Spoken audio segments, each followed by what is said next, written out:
මුත්‍රා ආසාදන කියන්නේ නිතර හැදෙන කරදරකාරී ලෙඩක්. මේක කාන්තාවට වැඩියෙන් හැදෙනවා වුණාට පිරිමින්ට වගේම ළමයින්ටත් හැදෙන්න පුළුවන්. ඒත් මේක ගැන හරියට දැනගෙන හිටියොත් ලේසියෙන්ම මේකෙන් බේරෙන්නත් පුළුවන්.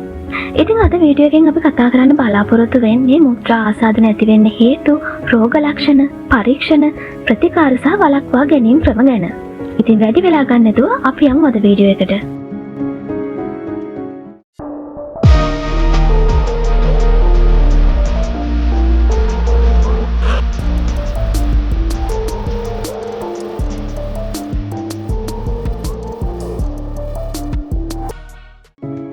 අපි ඉස්සලම මුත්‍රා පද්ධතිය ගැන සරලව කතා කරමුකෝ. අපේ ඇඟේ අපද්‍රව්‍ය කියන්නේ වැඩිපුර තියෙන වතුර, ලවණ වර්ග, යූරියා වගේ දේවල් පෙරිලා මුත්‍රා විදියට එළියට දාන්නේ මුත්‍රා පද්ධතියෙන්. මේ පද්ධතිය ප්‍රධාන කොටස් තමයි වකුගඩු, මුත්‍රාවාහිනී, මුත්‍රාශය සහ මුත්‍රා මාර්ගය. වකුගඩු වලින් තමයි ලේවල තියෙන අපද්‍රව්‍ය පෙරාගෙන මුත්‍රා හදන්නේ. මුත්‍රාවාහිනී නල දෙකෙන් තමයි වකුගඩු වල හැදෙන මුත්‍රා මුත්‍රාශයට අරන් යන්නේ. මුත්‍රාශයෙන් කරන්නේ මුත්‍රා එකතු කරලා తాවකාලිකව තියාගන්න එක. මේක හරියට මල්ලක් වගේ. ඒ වගේම මුත්‍රා මාර්ගය හරහා තමයි මුත්‍රා ශරීරයෙන් එළියට යන්නේ. ඉතින් මේ මුත්‍රා පද්ධතිය ගැන සරලව අදහසක් දැන් ඔයගේ ඔළුවේ තියෙනවනේ. අපි දැන් බලමු මුත්‍රා ආසාදන හැදුනම අපිට දැනෙන්නේ කොහොමද කියලා. ඒ කියන්නේ රෝග ලක්ෂණ මොනවාද කියලා. මුත්‍රා පද්ධතියේ කොතරද ආසාදනය හැදිලා තියෙන්නේ කියන එක අනුව රෝග ලක්ෂණ ටිකක් වෙනස් වෙන්න පුළුවන්. දැන් මම මේ කියන්න හදන්නේ මුත්‍රා පද්ධතිය ඕනෑම තැනක ආසාදනයක් තිබ්බොත් ඇතිවන පොදු රෝග ලක්ෂණ ගැන. නිතර නිතර මුත්‍රා කරන්න ඕන වෙනවා වගේ දැනෙනවා. මුත්‍රා කරනකොට දැවිල්ලක්, වේදනාවක් දැනෙනවා.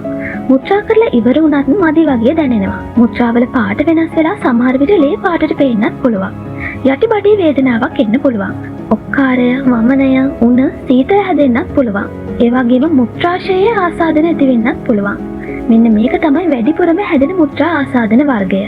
දැන් මේ කිව්ව පොදු රෝග ලක්ෂණ වලට අමතරව යටිබඩ මැද හරිය තද වේදනාවක් එන්න පුළුවන්. ඒ වගේම වකුගඩු වල ආසාදන ඇති වෙන්න පුළුවන්. මේක ටිකක් බරපතල තත්ත්වයක්. ඉක්මනටම ප්‍රතිකාර කරන්න ඕනි තත්ත්වයක්. ඒ වගේම කොන්දේ උඩ හරිය. ඒ කියන්නේ එක් පැත්තක හරි දෙපැත්තෙම හරි තද වේදනාවක් එන්න පුළුවන්. අපි බලමු මුත්‍රා මාර්ගයේ ආසාදනයක් ඇති වුණොත් මොනවාද ඇතිවන රෝග ලක්ෂණ කියලා. මුත්‍රා කරනකොට දැවිල්ල, වේදනාව තමයි ප්‍රධානම ලක්ෂණය. සමහර වෙලාවට මුත්‍රා මාර්ගයෙන් කහ, සුදු වගේ දියරයක් එන්නත් පුළුවන්. දරුවන්ගේ රෝග ලක්ෂණ ටිකක් වෙනස් වෙන්න පුළුවන්. ඒ කියන්නේ කෑම අරුචිය, නිතරම අඬන එක, කේන්ති යන එක වගේ දේවල් වෙන්න පුළුවන්. අපි බලමු මුත්‍රා ආසාදන හැදෙන්නේ කොහොමද කියලා. එහෙම නැත්නම් මුත්‍රා ආසාදන ඇති වෙන්න හේතු මොනවාද කියලා. ගොඩක් වෙලාවට මුත්‍රා ආසාදන ඇති වෙන්නේ බැක්ටීරියා නිසා. සාමාන්‍යයෙන් මේ බැක්ටීරියා ශරීරයට ඇතුළු වෙන්නේ මුත්‍රා මාර්ගය හරහා. කාන්තාවන්ගේ මුත්‍රා මාර්ගයේ පිරිමින්ගේ එකට වඩා කොට නිසා බැක්ටීරියා වලට මුත්‍රාශයට ඇතුළු වෙන එක ලේසියි. ඒ අඩුනම කාන්තා, පිරිමි, ළමා හැමෝටම පොදු වෙනත් හේතු කීපයක් තමයි දැන් කියන්න යන්නේ. එකක් තමයි ලිංගිකව එකතු වීම. මෙහිදී බැක්ටීරියා ඇතුළු වීමේ ඉඩකඩ තියෙනවා. අනිත් හේතුව සනීප ආරක්ෂාව මදිකම. ඒ වගේම ගර්භණී සමයේදී මුත්‍රා ආසාදන ඇති වෙන්න ඉඩ තියෙනවා. ඒ වගේම කාන්තාවන්ට ඇතිවන ආර්තව හරණයත් මේකට එක හේතුවක් වෙනවා. ඒ කාන්තාවන්ගේ ඊස්ට්‍රජන් හෝමෝන මට්ටම අඩුවීම නිසායි. ඒ වගේම දියවැඩියාව වැනි රෝග තත්ත්වات හේතු වෙන්න පුළුවන්. මොකද දියවැඩියාව වගේ රෝග තත්ත්වයකදී ශරීරයේ ප්‍රතිශක්තිය අඩුවීම සිදුවන නිසා. ඒ අඩුනම මුත්‍රා මාර්ගයේ අවහිරතාවය කියන්නේ ගල් වගේ දේවල් ඇතිවීම නිසා මුත්‍රා ආසාදන හැදෙන්න පුළුවන්. ඒ වගේම තවත් හේතුවක් තමයි පිරිමින්ගේ පුරස්ථි ග්‍රන්ථියේ ආසාදන හෝ ඉදිමීම. දැන් අපි බලමු මුත්‍රා ආසාදන අඳුනගන්නේ කොහොමද කියලා. ඔයාට මුත්‍රා ආසාදන ලක්ෂණ තියෙනවා නම් වෛද්‍යවරයෙක් මුණ ගැහිලා පරීක්ෂා කරගන්න එක තමයි ගොඩක්ම වැදගත්. ඒ අවස්ථාවේදී ඔයාට මුත්‍රා ආසාදනයක්ද තියෙන්නේ කියලා සැකහැර අඳුන ගන්න UFR පරීක්ෂාවක්, යූරින් කල්චර් පරීක්ෂාවක් සිදු කරගන්න වෛද්‍යවරයාගෙන් ඔයාට උපදෙස් හම්බ වෙයි. මෙතෙන්දී ඔයාට කරන්න තියෙන්නේ වෛද්‍යවරයා කියලා දෙන විදිහට හරිම පිළිසිදුවට සහ පරිස්සමට ඔයාගේ මුත්‍රා සාම්පල් පරීක්ෂණ සඳහා ලබා දීම පමණයි. අපි බලමු මුත්‍රා ආසාදන වළක්ව ගන්න කොහොමද කියලා. පළවෙනි දේ තමයි හොඳ සනීප ආරක්ෂාව.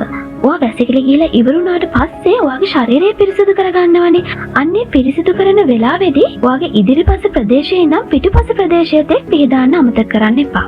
විශේෂයෙන් මේ ගැන කාන්තාවන් සැලකිලිමත් වෙන්න ඕනි. මොකද පිරිමි පාර්ශවයට වැඩිය කාන්තාවන්ගේ මුත්‍රා මාර්ගයෙන් විස බීජ ඇතුළු වීමට වැඩි හැකියාවක් ඇති නිසා. ඒ වගේම උසක් කාලයේදී පෑඩ්, ඒ වගේම ටැම්පෝන් නිතරම මාරු කරන්න. ඒ විතරක් නෙවෙයි සුවඳ සබන් වගේ දේවල් යෝනි මාර්ගයට පාවිච්චි කිරීමෙන් වළකින්න ඕනි. ඔයාට පුළුවන් තරම් හොඳට වතුර බොන්න. ඒ කියන්නේ දවසකට වතුර වීදුරු 6ක් හෝ 8ක්වත් බොන්න. මුත්‍රා පිට කරන්න ඕනේ වගේ දැනෙනකොට තද කරගෙන ඉන්න එපා. නිතර මුත්‍රා කරන්න. ඒ වගේම විශේෂයෙන් කියන්න ඕනි තව දෙයක් තියෙනවා ලිංගිකව එකතු වෙන්න කලින් සහ පස්සේ මුත්‍රා පිට කිරීම සිදු කරන්න. නැත්නම් අඩුම ගානේ ඒ අවට හොඳින් සෝදා ගැනීම සිදු කරගන්න. මේ කියවදේ කාන්තා පිරිමි දෙපාර්ශ්වයටම පොදු දෙයක්. ඒ වගේම මුත්‍රා ආසාදන වළක්ව ගන්න කරන්න පුළුවන් තව දෙයක් තමයි යට ඇඳුම් පාවිච්චි කිරීමේදී කපු සහ බුරුල් යට ඇඳුම් පාවිච්චි කරන්න. අපි දැන් බලමුකෝ මුත්‍රා ආසාදන වලට තියෙන ප්‍රතිකාර මොනවාද කියලා. ප්‍රධාන ප්‍රතිකාරය තමයි ප්‍රතිජීවක ඖෂධ ලබා දීම. එහෙම නැත්නම් ඇන්ටිබයොටික්ස් ලබා දීම. බැක්ටීරියා නිසා ඇතිවන මුත්‍රා ආසාදන වලට ප්‍රතිකාර කරන්න ප්‍රධාන වශයෙන්ම දෙන්නේ ප්‍රතිජීවක. වෛද්‍යවරයා දෙන බෙහෙත් ටික નિયમિત වේලාවට નિયમિત විදියට සම්පූර්ණ බෙහෙත් ප්‍රමාණයම ඉවර වෙනකල් බොන එක හරිම වැදගත්. ප්‍රතිජීවක ඖෂධ ඇරෙන්න වෙනත් ප්‍රතිකාර ගැන බැලුවොත් ප්‍රතිජීවක පෙතිවලට අමතරව දරුණු අවස්ථාවලදී සමහර විට රෝහල්ගත කරලා ප්‍රතිජීවක එන්නත් වර්ග දෙන්න වෙන අවස්ථා තියෙන්නත් පුළුවන්. ඔයාලා මේ ගැන දන්නවද?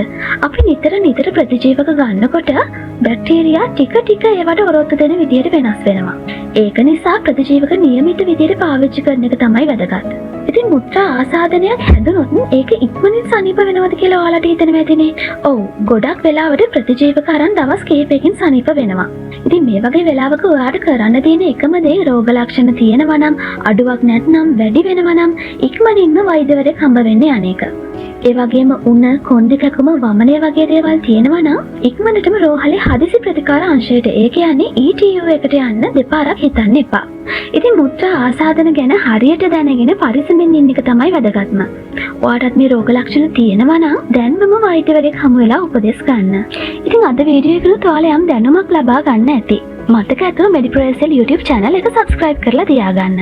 ආයෙත් දවසක හම්බ වෙමු අලුත් වීඩියෝ එකකින්. සුබ දවසක්.